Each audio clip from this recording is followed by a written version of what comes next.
ইহুদির কাছে একটা কূপ ছিল, যার নাম বীরে রোমা। হযরতে ওসমান এই বীরে রোমা থেকে মুসলমানরা পানি দিলে ইহুদি মুসলমানরা পান করে, পানি না দিলে মুসলমানরা পান করতে পারে না। আল্লাহর পয়গম্বরের কাছে সাহাবীরা অভিযোগ করলেন, ইয়া রাসূলুল্লাহ, ওই ইহুদি যদি পানি দেয় পান করতে পারি, না দিলে পান করার ব্যবস্থা নাই, আপনি আমাদের একটু পানির ব্যবস্থা করেন। আল্লাহর পয়গম্বর সাহাবীদেরকে কয়, আমার সাহাবীরা, বীরে রোমা যে খরিদ করে মুসলমানদের জন্য দান করে দেবে, অক্ষ করে দিবে, আমি রাসূলুল্লাহ বললাম এই কূপটা দান করার কারণে আল্লাহর জান্নাতের মালিক হয়ে যাবে। সুবহানাল্লাহ। হযরত ওসমান আল্লাহর বান্দা, হাদিসে পাকের ভিতরে রাসূল কয়, হযরত ওসমান আল্লাহর পয়গম্বরের এই কথা শুনিয়া দৌড়াইয়া ইহুদির কাছে গিয়া কয়, ইহুদি রে, তোমার এই কূপটা আমি খরিদ করতে চাই, তুমি কি বিক্রি করবা? ইহুদি কয়, না, বিক্রি করব না, এটা পান করার জন্য আমার একমাত্র কূপ। হযরত ওসমান বলে, ইহুদি রে, আমার কাছে যদি বিক্রি করো তুমি পানি পান করতে পারবা, সমস্যা নাই, তোমার যখন ইচ্ছা তখন তুমি পানি নিতে পারবা, কোনো সমস্যা নাই। কয়, তাহলে বিক্রি করা যাবে? বিক্রি করে যদি আমি সবসময় পানি পান করতে পারি তাহলে সমস্যা নাই, কি দেওয়া লাগবে? বিপুল পরিমাণ অর্থ চেয়েছে। হযরত ওসমান বলে, সমস্যা নাই, তুমি যে পরিমাণ অর্থ চাও তাই দেব। হযরত ওসমান বিপুল পরিমাণ অর্থ দিয়া, দিনার দিয়া, দিরহাম দিয়া কূপটা খরিদ করে আল্লাহর পয়গম্বরের দরবারে এসে বলে, ইয়া রাসূলুল্লাহ, আপনি যে বলছেন বীরে রোমা খরিদ করে মুসলমানদের জন্য যদি কেউ ওয়াকফ করে তার জন্য আল্লাহর জান্নাত ওয়াজিব হয়ে যাবে, ইয়া রাসূলুল্লাহ, এটা যদি আমি খরিদ করে ওয়াকফ করে দেই আমার জন্য কি সুসংবাদ পাওয়া যাবে? আমিও কি সেই জান্নাতে যাইতে পারবো?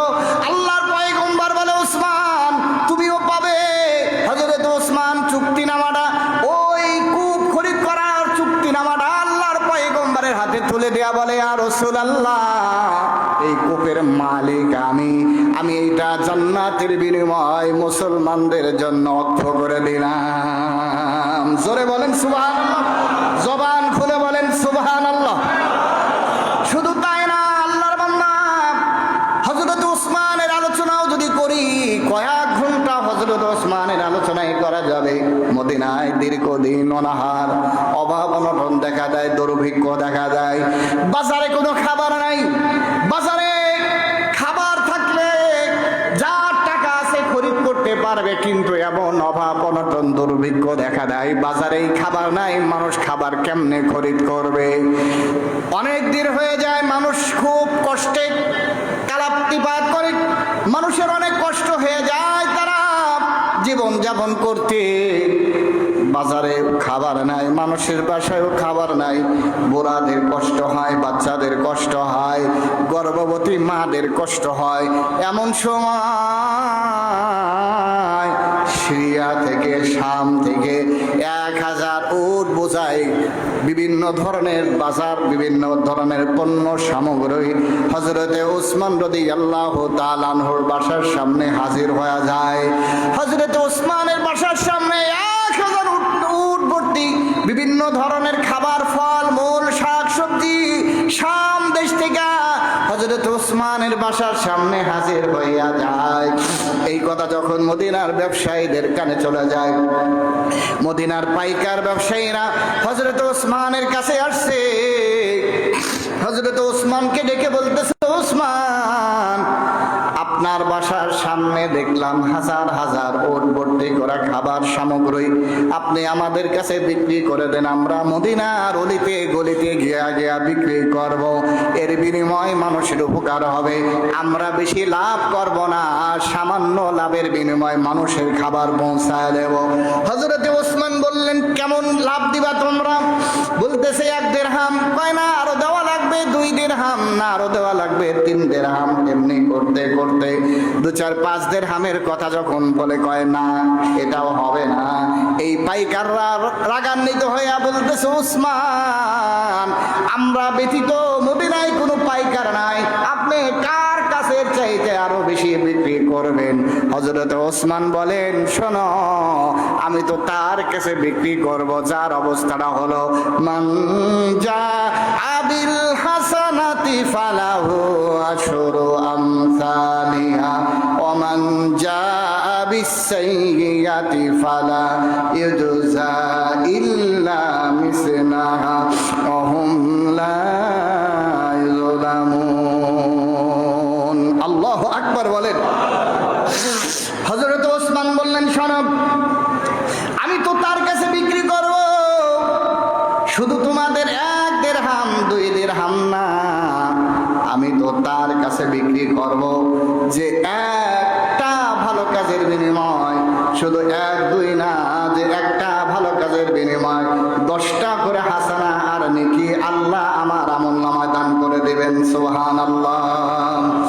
শুধু এখানে কান্দ নয়, হযরত ওসমান গনি রাদিয়াল্লাহু তাআলা আনহু আরো বলতেছেন, শোনো, শুধু এখানে কান্দ নয়, আমি তার কাছে বিক্রি করতে চাই যেই মালিক আল্লাহ তাআলার ব্যাপারে হযরত ওসমান বলেন, কামাসালি হাব্বা আমবাতাত সাবা সানাবিলা ফি কুল্লি সুমবিলাতিন মিআতু হাব্বা আল্লাহু ইউদাইফু লিমান ইয়াশা আল্লাহু ওয়াসিউন আলীম।